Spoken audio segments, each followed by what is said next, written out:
और भी टेक्नोलॉजी से रिलेटेड वीडियो को देखने के लिए सब्सक्राइब कीजिए वर्चुअल एकेडमी को और लेटेस्ट अपडेट एंड नोटिफिकेशन के लिए बेल आइकन को प्रेस करें।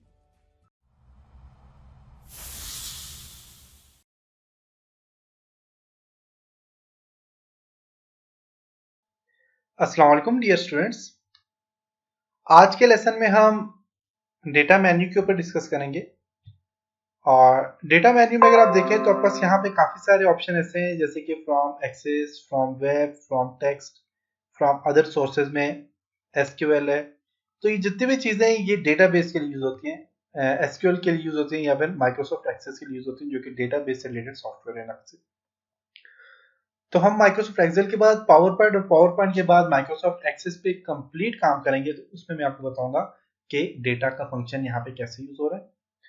न्यू क्यूरीज ये भी बेसिकली एक्सेस के लिए या फिर डेटाबेस के लिए यूज होती है। शो क्यूरीज टेबल ये सारे के सारे जो होते हैं ये एक्सेस के लिए होते हैं। कनेक्शन भी एक्सेस के लिए होता है।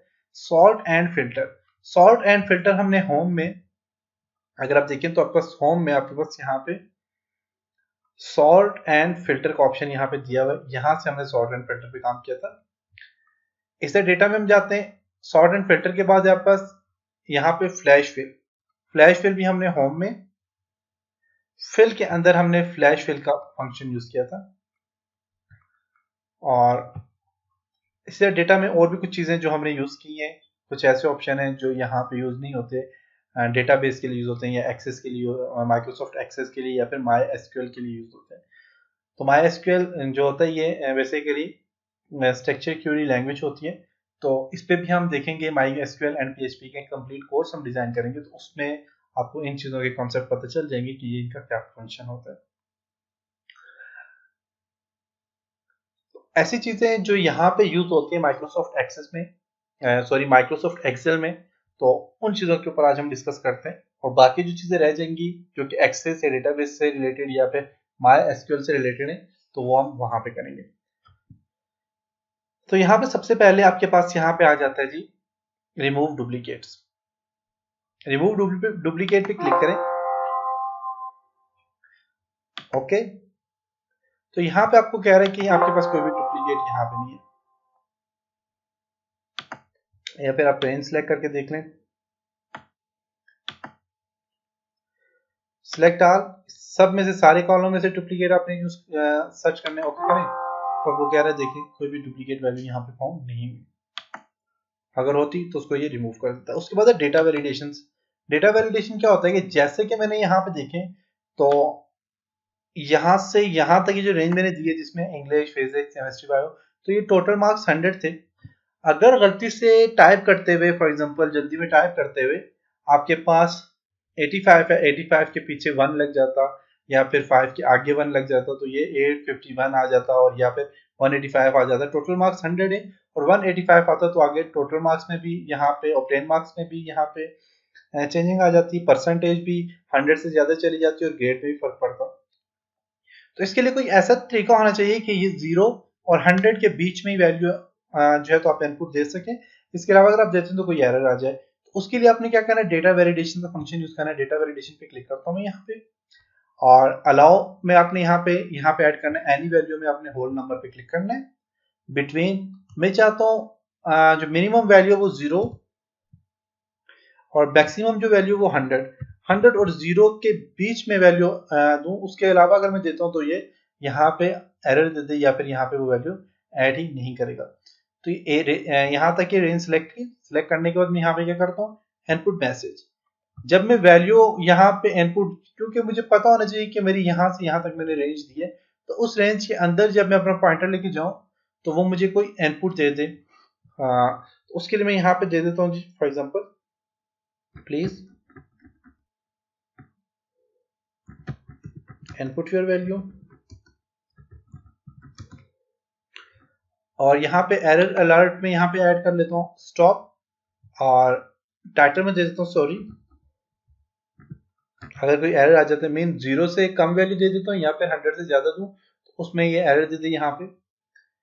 यहाँ पे मैसेज दे देता हूँ your value out of range और यहाँ पे ओके कर देता हूँ। अब देखिए जब मैं यहाँ पे पॉइंटर रख रहा हूँ तो ये क्या कह रहा है, क्लिक करता हूँ यहाँ पे तो कह रहा है प्लीज इनपुट योर वैल्यू। अब बाहर यहाँ पे क्लिक करता हूँ, यहाँ पे नहीं दे रहा क्योंकि मैंने रेंज यहाँ से यहाँ तक सिलेक्ट की थी। अब यहाँ पे जो वैल्यू है वो मेरे पास है, यहाँ पे मैं देता हूँ इसको वैल्यू 100 देता हूँ फॉर एग्जांपल। तो देखिए 100 को एक्सेप्ट कर लिया इसने, परसेंटेज में भी चेंजिंग आ गई, ए ग्रेड बन गया। इसी को मैं यहाँ पे देता हूँ जी 2, वैल्यू फिर भी आ गई, बी ग्रेड बन गया। इसको अगर मैं देता हूँ वैल्यू 0 फिर भी ठीक है। इसको अगर मैं वैल्यू दे देता हूँ जी 105, your value is out of range, देख सकते हैं। इसी को मैं वैल्यू देता हूँ 101, your value is out of range. यहाँ पर मैं इसको देता हूँ जी 105, लिख सकते हैं, या फिर -1, देख सकते हैं। तो यहाँ पे देखें तो इसने डेटा वैलिडेशन का काम कर लिया। डेटा वैलिडेशन को ऑफ करना चाहें यहाँ से आप ऑफ कर सकते हैं। यहाँ से यहाँ तक रेंज को सिलेक्ट करें और यहाँ पे अपने डेटा वैलिडेशन पे क्लिक करना है और यहाँ पे इसको ऑफ कर लें, इनपुट मैसेज को यहाँ से ऑफ कर लें और इसको क्लियर ऑल पे क्लिक कर लें और ओके कर लें। अब वैलिडेशन ऑफ हो गया। अब बेशक आप 105 वैल्यू दे दें, 105 दे दीजिए। तो देखिए यहाँ पे इसको अगर मैं देता हूँ जी 605 तो देखें परसेंटेज कितनी बन गया, 128। मेन यहाँ पे ये एरर से बचने के लिए हमने क्या करना है, डेटा वैलिडेशन यूज करना है। इस तरह यहाँ पे आपके पास है कंसोलिडेट। यहाँ पे इसका फंक्शन क्या होता है कि मैं यहाँ से एक रेंज, यहाँ पे रेंज देता हूँ इसको। मैं चाहता हूँ ये वाली वैल्यू जो है, ये वाली कंप्यूटर वाली वैल्यू ये शिफ्ट होकर यहाँ पे आ जाए या फिर अलग से यहाँ पे आ जाए। तो उसके लिए आप क्या करते हैं, रेंज दे दें। इसके बाद आपने यहाँ पे कंसोलिडेट पे क्लिक कर लें और रेफरेंस सिलेक्ट करें। यहाँ पे ये वाला रेफरेंस कंप्यूटर वाली वैल्यू सारी मैं यहाँ पे लाना चाह रहा हूँ, बल्कि मैं यहाँ से कंप्यूटर को भी सिलेक्ट कर लेता हूँ। ये वाली वैल्यू मैं यहाँ पे लाना चाह रहा हूँ और यहाँ से ओके कर दें। देखिए वैल्यू यहाँ पे आ गई है सारी, देख सकते हैं। ये अलग से अगर आपको वैल्यू चाहिए तो आप यहाँ पे ला सकते हैं। उसके बाद यहाँ पे व्हाट इफ एनालिसिस। यहाँ पे सबसे पहले आपका सिनेरियो मैनेजर। सिनेरियो मैनेजर आपके पास क्या होता है कि मैं यहाँ से मैथ वाली जो वैल्यूज को मैं चेंज करना चाह रहा हूँ, फॉर एग्जांपल सिलेक्ट करता हूँ, यहाँ के बजाय मैं यहीं से डायरेक्ट चेंज करना चाह रहा हूँ तो मैं यहाँ पे क्लिक करूंगा और यहाँ पे क्लिक करके ऐड पे क्लिक करता हूँ। सिनेरियो नेम यहाँ पे दे देता हूँ मैथ, ओके। वैल्यू आपके पास यहाँ पे आ गई, देख सकते हैं। अब इसमें वैल्यू अगर ऐड करना चाहे ऐड कर सकते हैं। अगर यहाँ पे 58 है, जैसे कि 1 के बाद 258, 58 दो जगह पे आ गया, इसको मैं कर देता हूँ जी 95, ओके करता हूँ, शो 95 आ गया, देख सकते हैं। ऐड करना चाहे और सिनेरियो मैथ की जगह आप कंप्यूटर ऐड करना चाहें कर सकते हैं। आप यहाँ पे डिलीट करना चाहें, मर्ज करना चाहें, एडिट पे क्लिक करें। यहाँ पे क्लिक करके आप एडिट पे क्लिक करके आप चेंज कर सकते हैं, ओके। वैल्यू फॉर एग्जांपल अब 95 आ गया, 45 को मैं कर लेता हूँ जी 85 या 95, 92, नीचे वाला 45 92 में ऐड हो जाएगा, ओके। शो करें 92 यहाँ पे ऐड हो गया। डिलीट करना चाहें डिलीट कर सकते हैं और क्लोज करेंगे तो क्लोज आप यहाँ से कर सकते हैं। उसके बाद यहाँ पे आपके पास गोल सी। गोल सी का फंक्शन ये है कि मेरे पास यहाँ पे जो मार्क्स बन रहे हैं इसके 143 बन रहे हैं, फेल है। फॉर एग्जांपल यहाँ पे सी ग्रेड का बन रहा है 479 मार्क्स बन रहे हैं और मैं चाहता हूँ यहाँ से मैं किसी एक वैल्यू के मार्क्स जो हैं तो उनको मैं चेंज कर लूँ और बगैर फार्मूला चेंज किए वो वैल्यू यहाँ पे भी चेंज हो जाए और यहाँ पे भी चेंज हो जाए। तो उसके लिए आपने क्या करना है, फॉर एग्जांपल मैंने ऑब्टेन मार्क्स पे क्लिक करना है और मैं चाहता हूं कि इसके 479 मार्क्स हैं तो ये 500 तक आ जाए, 500 तक। तो इसको मैंने सिलेक्ट किया। सिलेक्ट करने के बाद मैं यहाँ पे क्लिक करता हूँ और गोल सी पे क्लिक करता हूँ। सेल आपका सिलेक्ट हो गया। कह रहा है वैल्यू कितनी होनी चाहिए इसकी, वैल्यू इसकी 479 है, इसकी वैल्यू आनी चाहिए 500 तकरीबन। और यहां से कोई सेल सिलेक्ट कर लें, कौन से सेल से हमने वैल्यू को चेंज कर देना जी। मैं चाहता हूं कि मेरे पास ये जो 45 वाली वैल्यू है ये चेंज हो जाए, 45 इसको सिलेक्ट कर लेता हूं और ये चेंज हो जाए और 100% मेरे पास यहाँ पे 500 रिजल्ट आ जाए, ओके ओके। 500 आ गया और 45 वाली वैल्यू जो 66 आ गई, तो मेरे पास यहाँ पे टोटल क्या आ गया 600। इस तरह 143 है, फेल है ये, तो इसकी मैं वैल्यू चेंज करना चाह रहा हूँ, तो मैं चाहता हूँ इसकी वैल्यू आ जाए जी 300 आ जाए या फिर 200 आ जाए। तो 200 के लिए मैं यहाँ पे क्या करूंगा, गोल सीक पे क्लिक करता हूँ और वैल्यूज को देता हूँ 300। कौन सा सेल चेंज करना है जी, ये 2 वाला सेल चेंज करना है। ओके 2 वाला सेल देखिए 159 आ गया और 300 की वैल्यू आ गई, देख सकते हैं यहाँ पे। तो मैंने क्लोज कर लिया।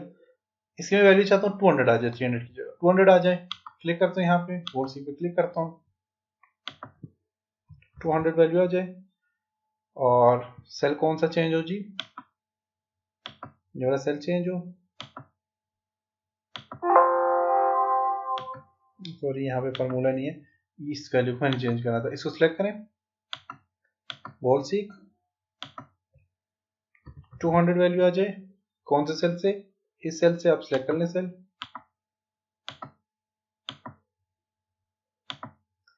इसकी वैल्यू 59 आ गई और इसकी यहाँ पे 200 आ गई। इसी तरह आप चाहते हैं 300 आ जाए इस सेल से, तो 300 कर सकते हैं। तो ये था आपके पास जी गोल सीक। उसके बाद आपके पास फॉर कॉस्ट शीट, यहाँ पे इस पे क्लिक करें, यहाँ से शीट को सिलेक्ट कर लें, यहाँ पे फॉर कॉस्ट शीट पे क्लिक करें और वैल्यू दे दें इसको। हॉरिजॉन्टल डेटा कह रहे कि हॉरिजॉन्टल डेटा आपने सिलेक्ट करने, चलें यहाँ पे देखते हैं फॉर कॉस्ट शीट।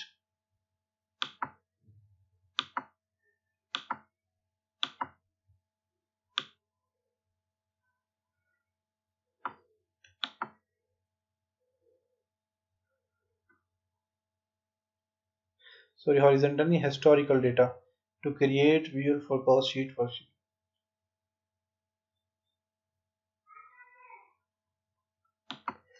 इसके लिए मैं ऐसा करता हूँ, फाइल में जाता हूँ क्योंकि ये डेटा ऐसा है, इसमें जाता हूँ और यहाँ से न्यू पे क्लिक करता हूँ और यहाँ पे सैलरी रिपोर्ट पे ये जो है तो ऐड हो जाएगा। Open salary report, salary report भी ऐड होगा, इसके अलावा नहीं ऐड हो। तो यहाँ पे सिलेक्ट कर लेते हैं उसको और यहाँ से डेटा में जाके इसको मैं शीट पे क्लिक करता हूँ, देखिए यहाँ पे ऐड हो चुका है और यहाँ से अपने वैल्यू दे देनी है जो भी है।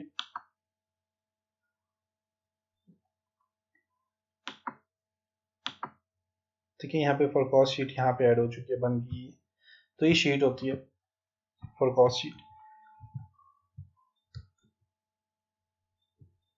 इसके बाद ग्रुप, ग्रुप का क्या फंक्शन है कि मैं यहाँ से ये जो रोल नंबर और नेम है इनको ग्रुप करना चाह रहा हूँ बाय रोज, और यहाँ पे मैं इसको ग्रुप पे क्लिक करता हूँ और रो पे क्लिक करता हूँ। तो यहाँ पे देखें तो ये रोज के लिए ग्रुप हो गए यहाँ पे।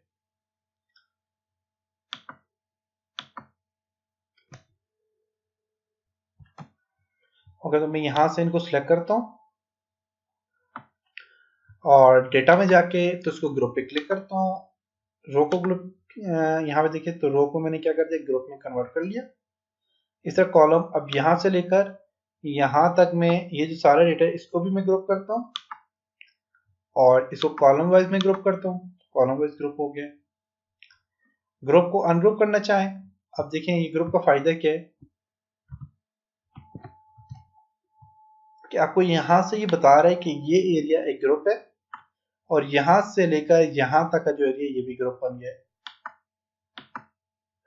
अब देखिए ग्रुप में क्या है कि जो एरिया मैंने ग्रुप के लिए सिलेक्ट किया था वो यहाँ पे देखिए वो आ गया। दूसरे एरिया पे क्लिक करें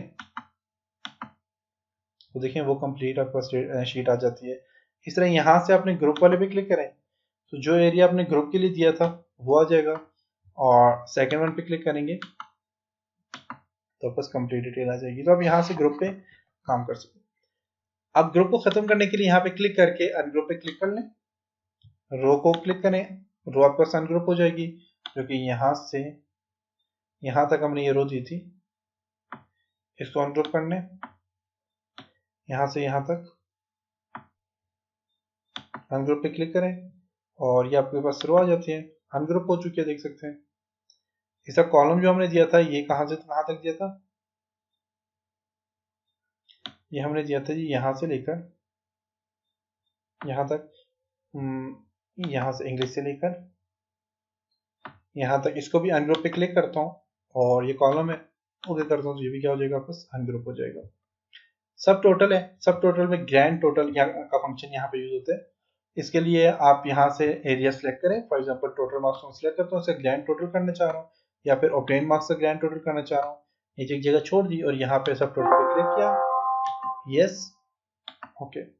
तो यहाँ पे देखिए तो इसका क्या आ गया, साथ में ग्रैंड टोटल आ जाता है, कंप्लीट ग्रैंड टोटल इसका आ गया। और यहाँ पे देखिए इसका ये सारा टोटल आ गया और यहाँ पे इसका क्या आ गया, ग्रैंड टोटल आ जाता है।